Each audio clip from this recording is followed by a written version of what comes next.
Salut les investisseurs malins, j'espère que tu vas bien. Je m'appelle Gabriel Jarosson. Aujourd'hui, je fais une vidéo que j'ai voulu faire depuis longtemps. Je vais m'attaquer, entre guillemets, aux paris sportifs. Mon but, c'est de te démontrer, scientifiquement, de façon irréfutable, que ce n'est pas un investissement.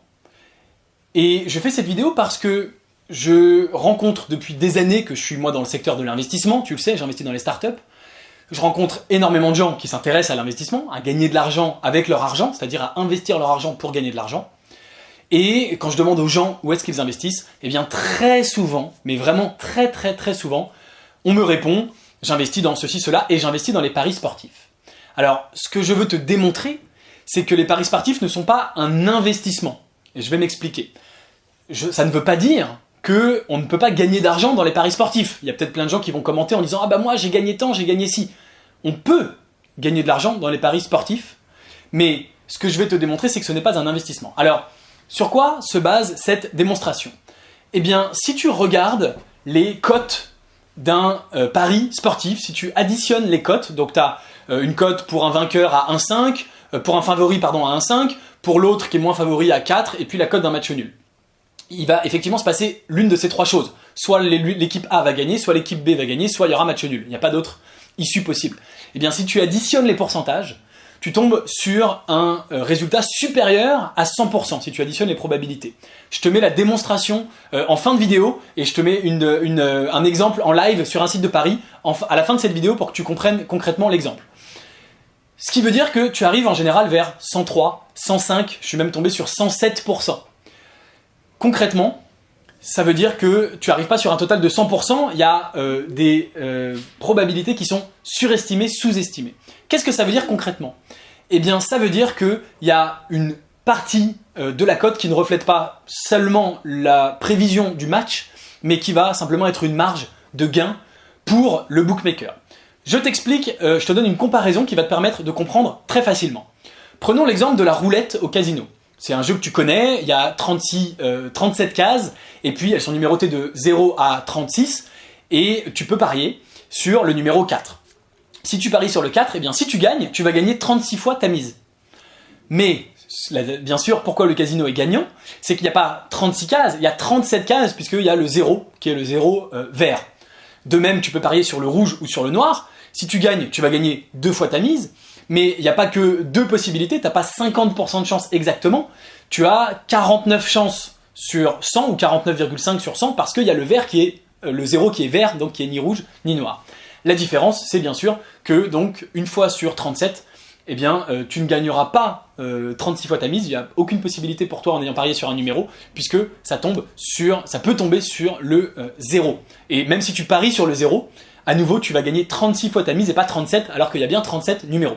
C'est comme ça que le casino gagne de l'argent, c'est pour ça qu'on dit, à la fin, c'est toujours le casino qui gagne.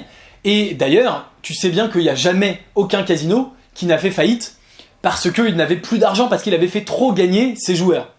De la même façon, un bookmaker fixe les cotes de façon à ce qu'il soit toujours gagnant sur l'ensemble.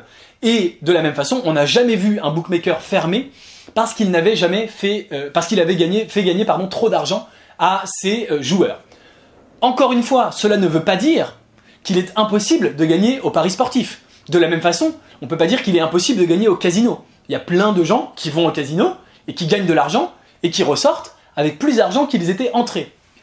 Mais je ne pense pas qu'il te viendrait à l'idée de dire « moi, mon investissement, j'investis dans l'immobilier, dans la bourse et dans le casino ». Tu ne te dirais pas ça, parce que le casino, on a bien la notion de hasard et de jeu. La différence incroyable avec les paris sportifs, c'est qu'on a l'impression, comme on a l'impression d'être un expert et de connaître son équipe de foot préférée, etc. On a l'impression qu'on va avoir un savoir dans notre cerveau qui va nous permettre de déterminer en avance. Mais même s'il y a ce savoir, même si on pense que notre équipe va gagner parce qu'elle est meilleure sur le papier, eh bien c'est intégré dans la cote du bookmaker, et sur l'ensemble, le pourcentage total qui t'est proposé, il dépasse les 100%, tu vas voir. Et donc sur l'ensemble, eh bien c'est toujours le bookmaker qui va gagner. Donc de la même façon qu'on ne dit pas j'investis dans le casino, on ne doit pas dire j'investis dans les paris sportifs. Les paris sportifs sont pas un investissement mais un pari, c'est un jeu. De même qu'au casino, on dit je parie sur le rouge, je parie sur le noir, mais en aucun cas on dirait j'investis dans un casino. Et donc je voudrais vraiment, voilà, je voulais faire cette vidéo là parce que c'était important pour moi et parce que je crois que beaucoup de gens font cette confusion. Beaucoup de gens croient qu'ils peuvent effectivement investir sur les paris sportifs. On leur promet que en faisant des paris sportifs long terme ou en faisant des paris sportifs peu risqués, etc., on va avoir un certain gain et on n'en a aucune garantie. Les gens d'ailleurs qui te garantissent ça te disent regarde, les 2 dernières années j'ai eu ces résultats, mais comme d'habitude les performances passées ne préjugent pas des performances futures. Et c'est la même chose pour moi d'ailleurs, quand je dis aux membres de mon club, aux gens qui veulent investir avec moi, voilà les investissements passés que j'ai faits, je leur dis les performances passées ne garantissent pas les performances futures, et en rien, ça ne veut dire que à l'avenir on aura les mêmes performances. Je dis voilà ce que j'ai fait, mais ça ne veut pas dire qu'à l'avenir je ferai la même chose. Mais encore une fois, on parle d'un véritable investissement, puisqu'on parle d'investir dans des sociétés. On ne parle pas d'un jeu de hasard qui est finalement designé de la façon, d'une certaine façon, qui fait qu'à la fin c'est toujours la maison, le broker, qui gagne.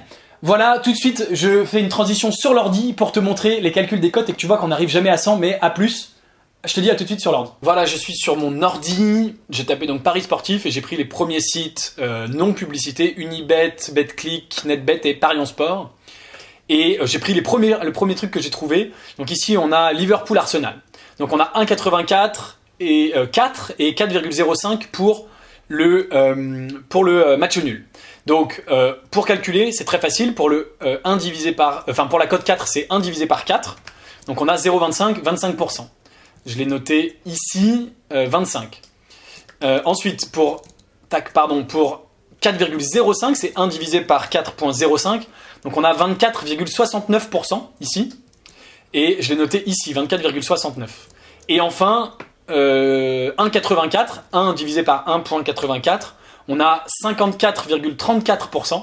Et je l'ai noté ici, 54,34. Si tu prends ces trois choses et que tu les additionnes, on arrive à 104,03. Donc tu vois qu'il y a une différence de 4%. À côté, 1,17. Donc tu fais 1 divisé par 1,17. On est à 85,47%, que j'ai noté ici.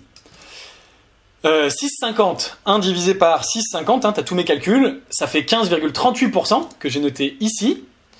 Et enfin, 1 divisé par 14, on est à 7,14% que j'ai noté ici.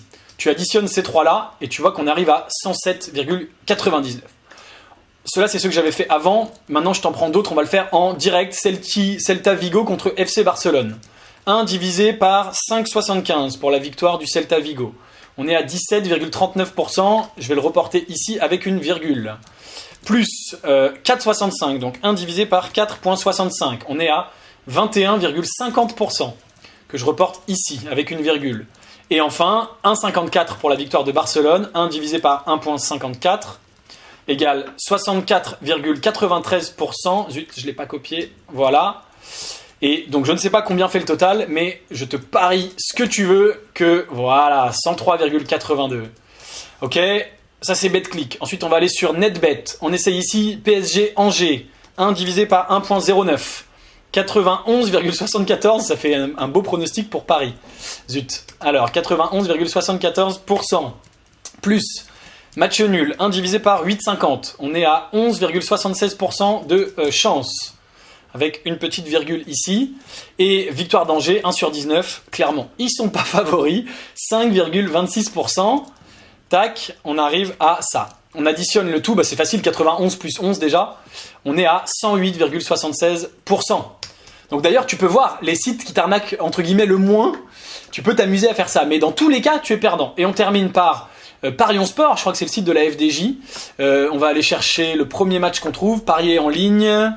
Peu importe, Roland Garros, non. Ou si, tiens, d'ailleurs, on va chercher Roland Garros, ça va changer. Est-ce qu'il y a un mec qu'on connaît là? Cornet, c'est un français, non? Cornet contre Jang. Ça fait quoi? 1 divisé par 1,50, ça fait 66,66%. On teste avec 2. Je sais pas si ça marche, mais j'imagine que oui. Hein. Et l'autre, 1 divisé par 2,60. Je dis pas de bêtises, hein. C'est ça, 2,60. On est à 38,46%. On met une petite virgule, on prend le total, on fait la somme et on arrive à 105,12, etc., etc. On va te le refaire avec un petit match de foot pour terminer, parce que je sais qu'il y en a beaucoup qui aiment le foot. Ah, ça c'est du foot, c'est écrit là. Voilà, FC Séville, Levante. 1 divisé par 1,52, on est à 65,78% pour le FC Séville. avec une virgule. On additionne le match nul 1 divisé par 4.4 égale 22,72%. Tac. Et enfin, c'est ici 1 divisé par 6, on est à 16,66%. On additionne, on met une virgule, on additionne le tout et on arrive à 105,16. Voilà, j'espère que cette démonstration t'a intéressé. Méfie-toi, ne confonds pas investissement et pari. Ne confonds pas investir sur une entreprise ou dans quelque chose, même de l'immobilier dans lequel on croit, et du hasard qui est pipé en ta défaveur. Si cette vidéo t'a plu, mets-lui un like. Je suis sûr qu'elle va avoir plein de dislikes, de gens qui vont pas être contents. Donc aide-moi à avoir aussi un certain nombre de likes pour aider les gens qui font cette confusion. Moi, j'ai aucun problème que tu fasses des paris sportifs, mais sache ce que tu fais et ne le prends pas pour un investissement. Donc mets-moi un like, un commentaire. Si t'es pas abonné à la chaîne YouTube, abonne-toi. Je te dis à très bientôt pour une prochaine vidéo. Ciao, ciao.